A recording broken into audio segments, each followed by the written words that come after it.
আসসালামু আলাইকুম। আপনি জাপানিজ ভাষার একজন শিক্ষার্থী হয়ে থাকলে এই ভিডিওটা আপনার জন্য খুবই গুরুত্বপূর্ণ। নেটিভ জাপানিজরা যেই সমস্ত রুলস ফলো করে কথা বলে তেমন গুরুত্বপূর্ণ 7টি রুলস আজকের ভিডিওতে আমরা শিখব। রুলসগুলো ফলো করে আপনি শুদ্ধভাবে জাপানিজ ভাষা পড়তে এবং বলতে পারবেন, সেই সাথে জাপানিজদের কথা শুনেও সহজেই বুঝতে পারবেন। আজকের পর থেকে আপনার কখনোই আর কনফিউশন হবে না যে আপনার পড়া বা উচ্চারণ ভুল হচ্ছে কিনা। চলুন তাহলে আমরা মূল ভিডিওতে চলে যাচ্ছি। আমাদের প্রথম রুলসটা হচ্ছে একই উচ্চারণের দুটি স্বরধ্বনি পাশাপাশি থাকলে সেটা টেনে অথবা দীর্ঘ করে বলতে হয়। আমাদের আ লাইনের যে 5টি বর্ণ আছে সেই 5টি হচ্ছে স্বরধ্বনি, যেমন আ, ই, উ, এ, ও। এই 5টি স্বরধ্বনি, এই 5টি স্বরধ্বনি থেকে একই উচ্চারণের দুইটা স্বরধ্বনি যদি পাশাপাশি বসে তখন দুইটা আলাদা করে উচ্চারণ করার দরকার নেই, একটা স্বরধ্বনি টেনে বললেই হবে। যদি আমরা উদাহরণ দেখি তাহলে আরও ক্লিয়ার হব।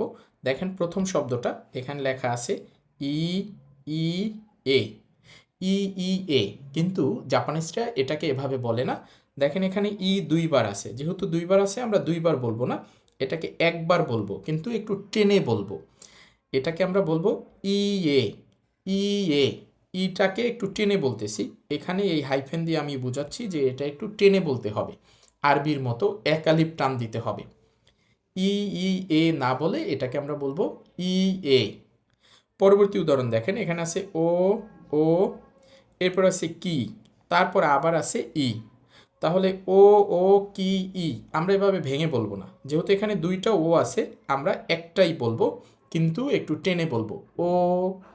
এরপরে দেখেন এরপরে আছে কি, কি, এটার মধ্যে কিন্তু একটা ই আছে, পরবর্তীতে আবার একটা ই আছে, তাহলে দুইটা ই বলার দরকার নেই, দ্বিতীয় ইটা আমরা বাদ দিয়ে দিব।